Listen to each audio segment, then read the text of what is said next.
Assalamualaikum warahmatullahi wabarakatuh. Hai teman-teman, aku Citra, mahasiswi UIN Syarif Hidayatullah Jakarta. Video ini dibuat untuk memenuhi tugas mata kuliah hadis semester 4. Di video ini aku mau ngebahas soal salah satu kebiasaan dari warga plus 62. Ya, warga Indonesia. Dan berhubung ini mata kuliah hadis, aku juga mau ngebahas tentang bagaimana Islam menanggapi kebiasaan tersebut. Penasaran? Tonton terus videonya ya.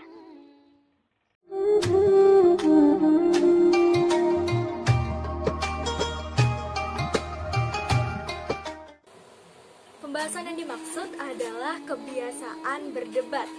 Ya, orang Indonesia seringkali memperdebatkan segala sesuatu hal, dari mulai isu politik, isu kesehatan, isu ekonomi, bahkan sampai isu agama pun menjadi bahan debat. Sebagai bukti ada sebuah artikel tertulis 10 hashtag Twitter terpopuler di Indonesia, dan salah satunya adalah hashtag tweetwar. Apa sih hashtag tweetwar itu?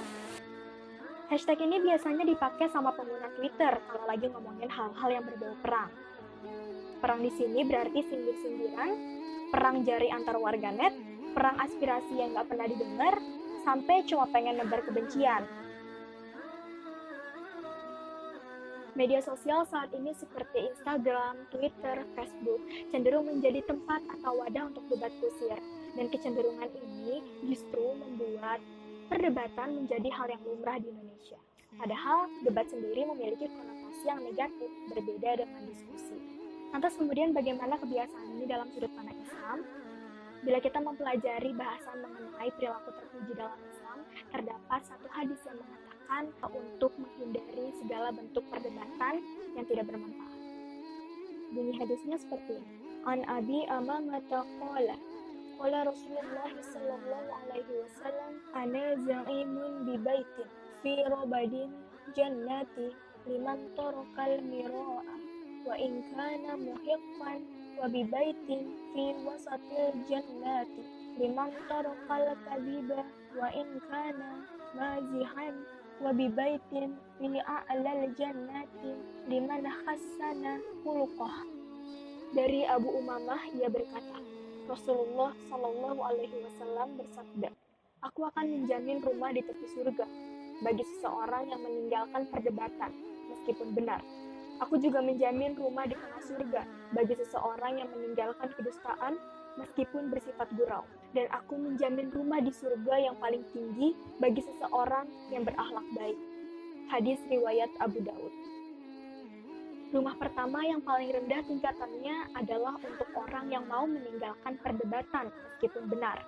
Syekh Abdul Muhsin di dalam kitab Syarah Sunan Abi Daud mengatakan bahwa maksud perdebatan di sini adalah perdebatan yang dapat menimbulkan pertengkaran, percekcokan, dan perbuatan biadab, sehingga sudah menjadi keharusan untuk meninggalkannya, meskipun dalam posisi yang benar, agar hati tetap tenang dan tidak terpancing emosi.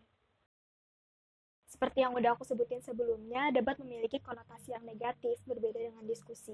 Pada saat berdebat, kita cenderung menggunakan ego. Dan ego itulah yang membuat kita cenderung tidak ingin menerima kekalahan. Tidak jarang, kasus perdebatan berakhir dengan perkelahian bahkan pertumpahan darah. Padahal terkadang mereka berada dalam persaudaraan muslim. Rasulullah Shallallahu Alaihi Wasallam bersabda, "Ma dhalla qaumun ba'da hudan kanu alaihi illa utul jadala summa fara'a." Yang artinya, tidaklah sebuah kaum menjadi sesat setelah mereka dulunya berada di atas hidayah, kecuali yang suka berdebat. Kemudian beliau membaca ayat, mereka tidak memberikan perumpamaan itu kepadamu, melainkan dengan maksud membantah saja. Hadis riwayat Tirmizi dan Ibnu Majah. Adapun dalam menghadapi orang yang selalu ingin menang dalam setiap perdebatan, Nabi menganjurkan umatnya untuk meninggalkannya dan membiarkannya beranggapan bahwa dia menang dalam perdebatan tersebut.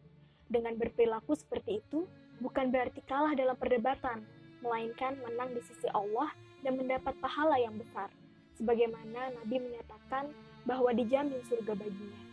Imam Bukhari juga pernah meriwayatkan, orang yang paling dibenci Allah adalah orang yang paling keras debatnya. Sebenarnya tidak semua perdebatan dalam Islam itu dilarang, Bahkan debat masuk dalam salah satu metode dakwah Islam. Namun, untuk hal ini, Islam mengatur dengan jelas tatanan debat yang diperbolehkan. Di antara syarat tatanan debat yang diperbolehkan dalam Islam adalah menjauhi perkara yang dilarang untuk diperdebatkan. Debat harus dilakukan dengan cara yang baik, sebagaimana Allah berfirman dalam Quran Surat An-Nahl ayat 125, yang artinya, serulah manusia kepada jalan Tuhanmu dengan hikmah dan pelajaran yang baik, dan bantahlah mereka dengan cara yang baik pula. Dan berpedoman pada Al-Quran dan hadis, sebagaimana dasar hukum Islam. Kemudian tidak melakukan debat semata-mata untuk kesenangan, dan tidak menggunakan perkataan buruk serta keji. Baik, itu tadi pembahasan yang udah aku sampaikan. Mudah-mudahan bermanfaat untuk kita semua dan bisa diaplikasikan di kehidupan yang sebenarnya. Terima kasih sudah menonton videonya sampai selesai. Saya pamit. Assalamualaikum warahmatullahi wabarakatuh.